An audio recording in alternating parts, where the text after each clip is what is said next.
Hello world, hello world. Welcome back to my channel. My name is BizMatik and I'm back with another one for y'all. This time around, it's Life is Worth Losing, Dumb Americans by George Carlin.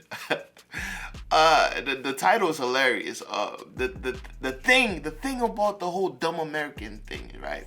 Or how people perceive America from the outside looking in. It's that Americans do a lot of stupid shit, but when you live in a country that gives you this false sense of freedom, right? As long as you pay Uncle Sam, you could do and don't hurt nobody, right? You could do whatever you want, right? This is the land of the free.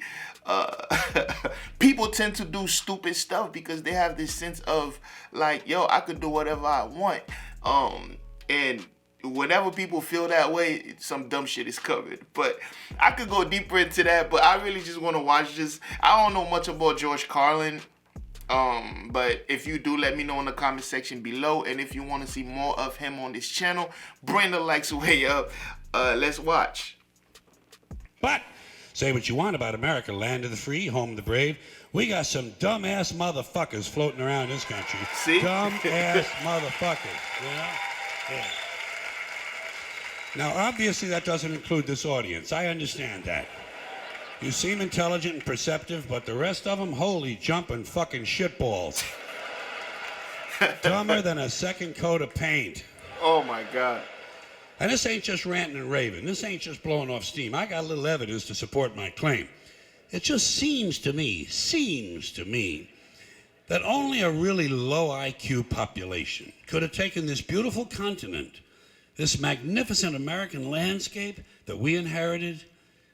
Well, actually, we stole it from the Mexicans and the Indians, but hey, it was nice when we stole it. It looked pretty good. It was pristine. That part is half true. Have you seen it lately? Have you taken a good look at it lately? It's fucking embarrassing. Only a nation of unenlightened half-wits could have taken this beautiful place and turned it into what it is today, a shopping mall. A big fucking shopping mall. You know that? That's all you got. That's all you've got here, folks. Mile after mile of mall after mall. Many, many malls. Major malls and mini malls. They put the mini malls in between the major malls. And in between the mini malls, they put the mini marts. And in between the mini marts, you got the car lots, gas stations, muffler shops, laundromats, cheap hotels, fast food joints, strip clubs, and dirty bookstores. Wow. America the Beautiful. One big transcontinental commercial cesspool. And how do the people feel about all this? How do the people feel about living in a coast-to-coast shopping mall? Well, they think it's just fucking dandy. They think it is cool as can be because Americans love a big them all. corporation. They love them all. That's where they get to satisfy their two most prominent addictions at the same time: shopping and eating. Millions of semi-conscious Americans day after day shuffling through the malls, shopping and eating, especially eating. Americans love to eat. They are fatally attracted to the slow death of fast food. Hot dogs, corn dogs, triple bacon cheeseburgers, deep fried butter dipped in pork fat and cheese whiz, mayonnaise soaked barbecued mozzarella patty melts. Americans will eat anything. If you were selling sauteed raccoons' assholes on a stick, Americans would buy them and eat them, especially if you dipped them in butter and put a little salsa on them. Wow. This country is big time, pig time. Forget the bald eagle. You know what the national emblem of this country ought to be? A big bowl of macaroni and cheese. A big bowl, because everything in this country is king size. King size, extra large, and super jumbo, especially the fucking people. Have you seen some of the people in this country? Have you taken a good look at some of these big fat motherfuckers walking around? Big fat motherfuckers. Oh my God. Huge piles of redundant protoplasm lumbering through the malls like a fleet of interstate buses. The people in this country are immense, massive bellies, monstrous thighs, and big fat fucking asses. And if you stand there for a minute and you look at one of them, you begin to wonder, how does this woman take a shit? How does she shit? And even more frightening, how does she wipe her ass? Oh. Can she even locate her asshole? She must require assistance.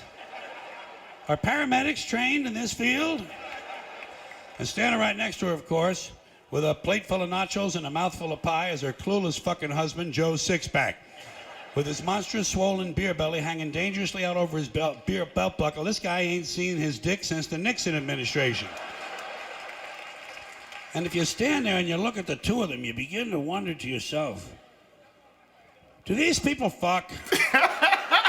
Is this man actually capable of fucking this woman? It doesn't seem structurally possible that these two people could achieve penetration. Maybe they're in that Cirque du Soleil or something. Telling you, the people in this country are every one of them is 50 pounds overweight. They are gargantuan. And in the summertime, God help us, in the summertime, they all want to wear short pants. I don't Jesus, get that. Lord, protector of all that is good and holy, deliver me from fat people in short pants. They all got short pants, big bellies, fat thighs, and dumb kids. Short pants, big bellies, fat thighs, and dumb kids. Every one of them's got two dumb-ass kids with them. And the whole family is wearing T-shirts, and every one of them's got the same T-shirt. I'm with stupid. Apparently in this country, the stupids are an extended family.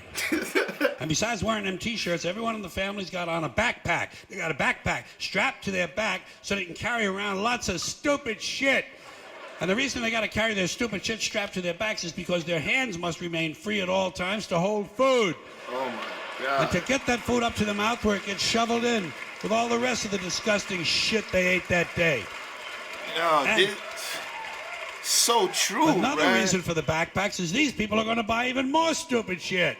They ain't got enough stupid shit at home. They just had a stupid shit sale. They ain't going to buy more. They're going to go out in the parking lot and stuff this stuff into the big, fat, ugly, oversized SUV that's got plenty of room in it. Plenty of room in it for stupid shit and lots of room left over for these big, fat, ugly motherfuckers to get them home. Stopping, of course, for jelly roll and fried dough. These people are efficient, professional, compulsive consumers. It's their civic duty, consumption. It's the new national pastime. Fuck baseball. It's consumption. The only true, lasting American value that's left, buying things. Buying things. People spending money they don't have on things they don't need. Money they don't have on things they don't need. So they can max out their credit cards and spend the rest of their lives paying 18% interest on something that costs $12.50. And they didn't like it when they got it home anyway. Not too bright, folks. Not too fucking bright. But if you talk to one of them about this, if you isolate one of them, you sit them down rationally, and you talk to them about the low IQs and the dumb behavior and the bad decisions, right away they start talking about education. That's the big answer to everything. Education. They say we need more money for education. We need more books, more teachers, more classrooms, more schools. We need more testing for the kids. You say to them, well, you know, we've tried all of that, and the kids still can't pass the test. They say, don't you worry about that. We're going to lower the passing grades. And that's what they do in a lot of these schools now. They lower the passing grades so more kids can pass. Is that true? More kids pass, the school looks good, everybody's happy, the IQ of the country slips another 2 or 3 points, and pretty soon all you'll need to get into college is a fucking pencil. Got a pencil? Get the fuck in there. It's physics. Then everyone wonders why 17 other countries graduate more scientists than we do. Education. Politicians know that word. They use it on you. Politicians have traditionally hidden behind 3 things: the flag, the Bible, and children. No child left behind. No child left behind. Oh, really? Well, it wasn't long ago you were talking about giving kids a head start. Head start, left behind. Someone's losing fucking ground here. That's true. Ooh, I never thought about it that way. There's a reason. There's a reason for this. There's a reason education sucks, and it's the same reason that it will never, ever, ever be fixed. It's never going to get any better. Don't look for it. Be happy with what you got. Because the owners of this country don't want that. I'm talking about the real owners now. The real owners, the big wealthy business interests that control things and make all the important decisions. Forget the politicians. The politicians are put there to give you the idea that you have freedom of choice. Mm-hmm. You don't. You have no choice. You have owners. They own you. They own everything. They own all the important land. They own and control the corporations. They've long since bought and paid for the Senate, the Congress, the state houses, the city halls. They got the judges in their back pockets. And they own all the big media companies, so they control just about all of the news and information you get to hear. They got you by the balls. They spend billions of dollars every year lobbying to get what they want. Well, we know what they want. They want more for themselves and less for everybody else. But I'll tell you what they don't want. They don't want a population of citizens capable of critical thinking. They don't want well-informed, well-educated people capable of critical thinking. They're not interested in that. That doesn't help them. That's against their interest. That's right. They don't want people who are smart enough to sit around the kitchen table and figure out how badly they're getting fucked by a system that threw them overboard 30 fucking years ago.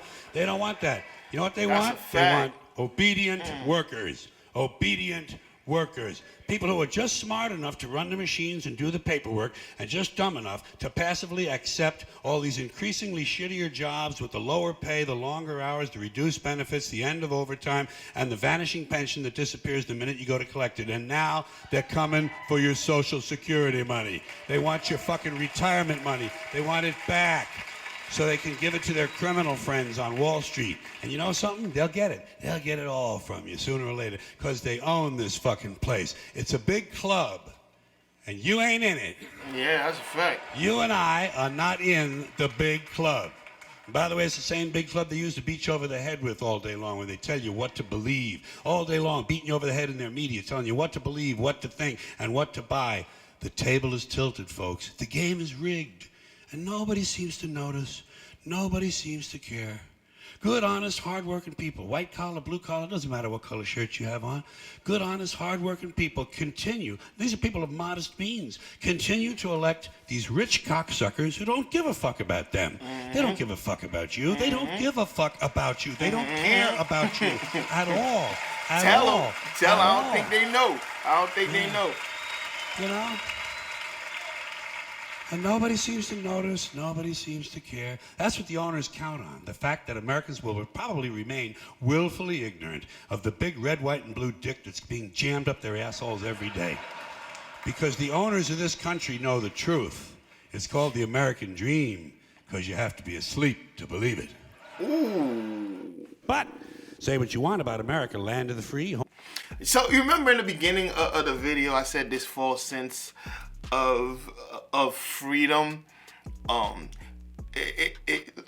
He explained it perfectly. Like, it is a dream, but people love the dream because in this dream, you don't actually have to use your mind. You don't actually have to use your brain. You don't actually have to, everything is just laid out for you if you just follow the course, You could really live a decent life if you just go to work every day and not think about what you're actually doing, because let's be honest, you don't give a fuck about what you're actually doing. You're here for a paycheck, right? And you probably don't even like it, right? So, it's amazing to see like how people are just walking around just like robots, right? But from the outside looking in, it's like, oh my God, they're so happy over there. Look at these Americans, and they just rich over there. They have everything. Little do they know, niggas is struggling. Like, we live in a place where it's all about image, right? The only true people who are making the real money are people who are selling. Everyone else is consumers, right? So that's why I say America, if you watch my other channel, I say America is just a big corporation. America is just here to feed off your energy, to make more money, because that's all we are. We are literally batteries. All we doing, we're just feeding and power and giving our energy to these corporations, and they make more money. And guess what? Once they're done with you, they get a brand new battery. It's a cycle, and then they get richer, and we stay down here, right? And we stay down here. God forbid you would want to branch out and go do something on your own. First of all, society's gonna look at you like, what the fuck is you doing? And second of all, your family members are gonna call you a bum because you don't have a traditional job, you don't have this, you don't have that. It's a lot, man. I could talk about this shit all day, but damn, George nailed that. That was crazy. That was crazy. And that line of thinking aligns so much with my line of thinking that it's ridiculous. Like, I was just sitting there like, this ain't even comedy. This is literally a mirror being put up in front of your face like, look, do you see it now? Do you see it now? But y'all tell me what's next from George Carlin, and if you enjoyed this, please go ahead and bring the likes all the way up. If you haven't subscribed, go ahead and hit that subscribe button and hit that notification bell or whatnot. And yo, I'll see y'all in the next one. And guess what? You better be there. Peace.